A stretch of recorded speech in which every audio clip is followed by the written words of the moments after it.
Hey guys, so today I want to do a quick little look here at the Sony Xperia Z versus the Samsung Galaxy S2. So of course the Xperia Z is Sony's flagship device here for 2013, and the Samsung Galaxy S2 of course was Samsung's flagship device for a few years ago, 2011. It was a long time ago now, but it's still pretty funny to compare these two devices. Because the Galaxy S2 is still one of the most purchased Android smartphones to date, so it will be kind of fun here. Of course, the first thing that you will see here in terms of the form factor, the Xperia Z is a little bit bigger here, and it also has those kind of virtual keys at the bottom instead of a home button.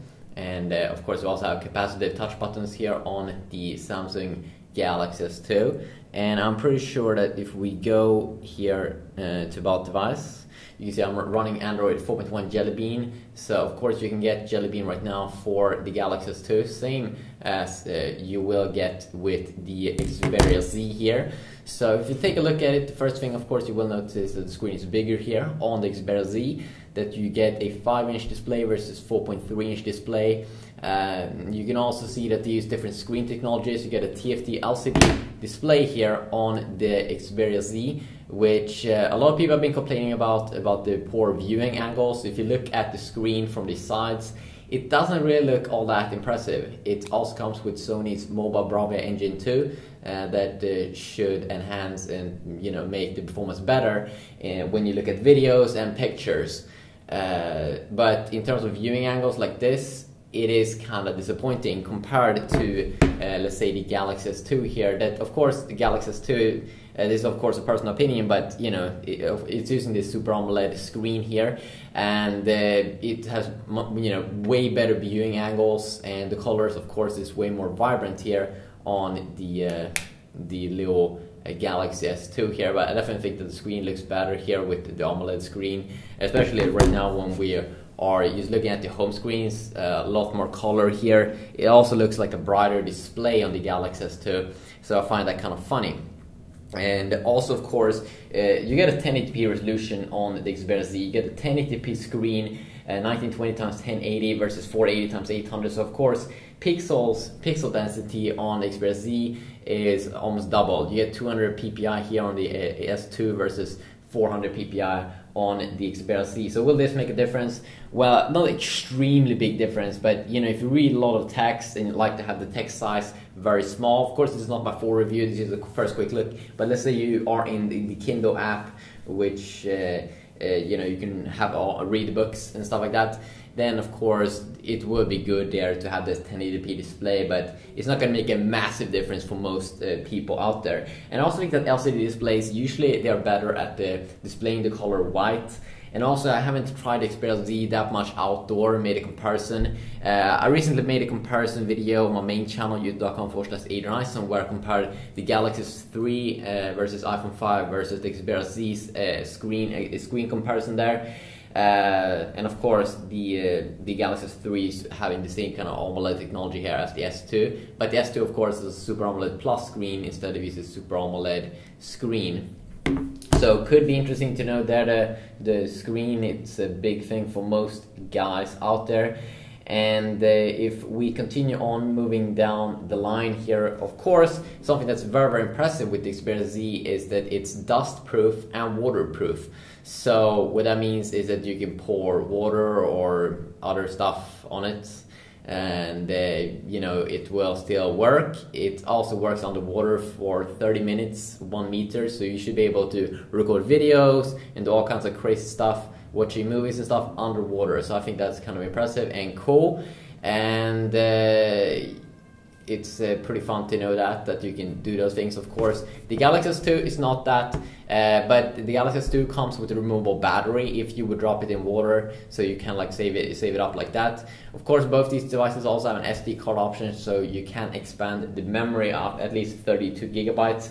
So of course that is extremely impressive. Of course, the Galaxy S2 is a little bit more of a plastic phone here, and it has this plastic feeling, but it still feels very, very solid. It doesn't feel like extremely cheap, built phone. I don't think most people would care that much about it.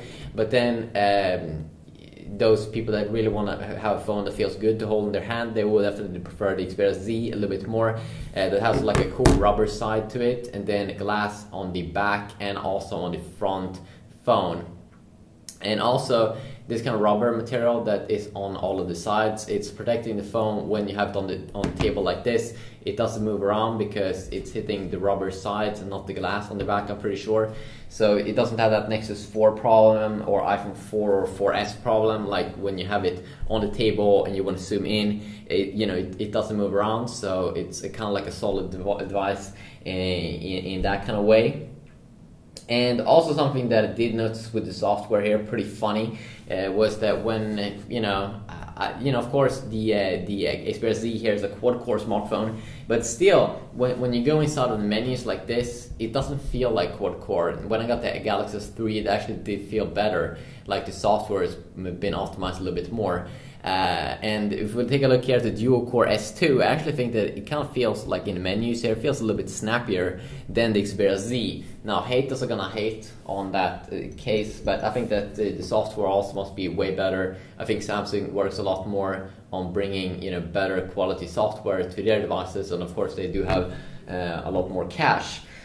So if we continue on, of course, one also very good thing here with the Xperia Z is the camera. It's a 30 megapixel camera that's capable of shooting HDR videos, which is a technology that's been available a long time now on cameras, but only for pictures. But now you can use it to take videos. So of course that is very, very impressive. It takes pictures quick, and it's just a solid device in that kind of area. But then I've been looking at some reviews on the camera. My favorite thing about the camera is definitely the HDR mode, and that it takes picture quick and it exits out of the app very, very quick. But I've been seeing some reviews online that saying that the camera is not extremely impressive, that it takes around the same pictures as you can get in some high-end devices that has an 8 megapixel camera built in, so that could be fun to know. Of course, you get an 8 megapixel camera here also on the Samsung Galaxy S2, so no changes over there. If we go down, of course, also the camera, front-facing camera, 2 megapixel camera here on both, a little bit higher megapixel count on the Xperia Z, and of course it records in 1080p on the front side as well. Not the Galaxy S2 is not capable of that. I don't even think it records in 720p. And if we move down to the chipset area, of course we do have Exynos, Samsung's own Exynos, inside of the Galaxy S2, while we do get the Qualcomm Snapdragon or Qualcomm APQ8064 chipset inside of the Xperia Z, same as I'm pretty sure in the Nexus 4. Dual core 1.2 GHz Cortex A9 on the S2 versus quad core 1.5 GHz Crate on the Xperia Z. But will it make a difference in terms of app transitions? Probably not a major deal, but I definitely think when you go in and out of apps, it definitely will be a lot snappier here on the Xperia Z.